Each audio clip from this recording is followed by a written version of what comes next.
Right, we've got 22 minutes before 7 o'clock here on the program. Well, let's talk about what the African Union has done now. It's readmitted the Central African Republic, ending a 3-year suspension following a coup that sparked the country's worst bloodshed.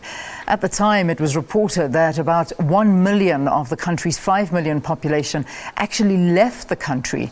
The AU says lifting the suspension is done in view of the successful completion of the transition process and the restoration of the constitutional order. Well, joining us now from our Pretoria studios is Dr Siphamandla Zondi. He is an analyst for foreign policy and international diplomacy. It is so good to have you on the program. Welcome to Morning Live. Oh, hi, good morning, and morning to the listener, to the viewers. Take us back to why the car was originally suspended from the AU. You would remember that towards the end of 2012, the Central African Republic descended into chaos because of the emergence of a organized rebel group in the north called the Seleka group, challenging the government. It was in place at that time, and by March of 2013, which is the following year, and it had come to the capital city, Bangui, and in the encounter with the capital city, 14 South African peacekeeping soldiers were killed in that long battle with the rebels, and that catapulted the issue into the limelight all over the world, and the African Union had to act very quickly because a coup had just happened and South African soldier had been killed, and they immediately then suspended the Central African Republic to kickstart a process of transition through negotiations, building transitional institutions, through transitional justice to deal with the perpetrators of crimes and so on, and use that to force Central African Republic back onto constitutional order in line with the African Charter on democracy and elections that require that a country which undergoes some form of unconstitutional transition like a coup to be suspended fully. Now what has happened is that the transition has now been reached, which is why the AU Peace and Security Council has decided to readmit Central African Republic. Because we also, I mean, I suppose one saw them carrying off elections in a fairly peaceful manner, the election of a new president. I mean, all of these things obviously boding well for the country and allowing them back into the AU. Were there any other reasons or the goals that they had met or the positive developments that ensured their readmittance into the AU?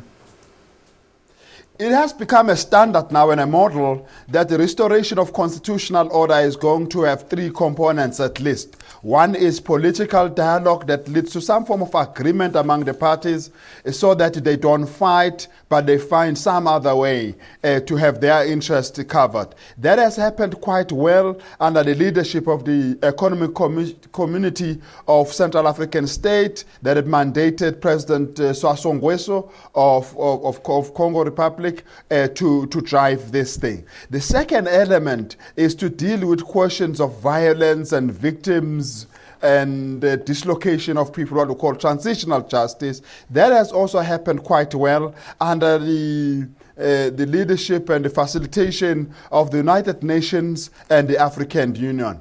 The third element is to stabilize the situation militarily. That was the most difficult one because the Seleka rebels, or the ex-Seleka rebels as they are known now, continue to exist in various parts of Bangui and the entire country. And at the same time, the anti-Balaka Christian armed group also continue to exist, and these things happened. And a lot of work has gone into stabilizing that and putting that under control. It's relatively much better now than it was 2 years ago. But it's still an issue they have to deal with because these groups continue to exist on the ground and they threaten whatever transition we are going to see in the coming months. Yeah. Just finally, and if you could sort of explain this to us quite quickly. I mean, we're talking about 1 million people who fled the car, and I imagine now bringing them back in could be or them coming back. Is it a reality? Will they start making their way back into the country? And secondly, I mean, this is a poverty-stricken country, besides the fact that they have got so many resources and they could be a flourishing country. You know, how are things going to turn around? I know I've bombarded you with 2 questions, but can we get on those quickly? Yes, I am confident that President Faustin Touadera, who's just been elected about 2 weeks ago, has watched how that woman, who, the first female president of this country, managed the things during the transition. That is President Catherine Samba Panza.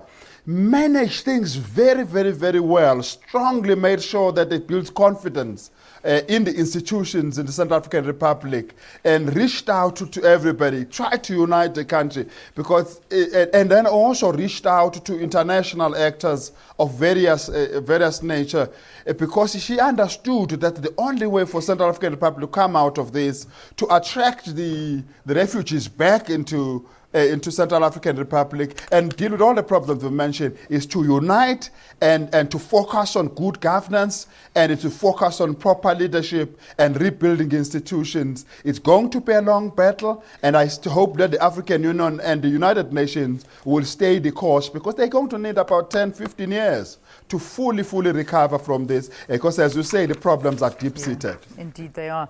Thank you so much for talking to us. I suppose it's one place we need to keep a close eye on. Dr Siphamandla Zondi is a foreign policy and international diplomacy analyst talking to us about the readmission of the Central African Republic into the AU after being expelled 3 years ago, or suspended 3 years ago, we should say. And that's a 3-year suspension gone.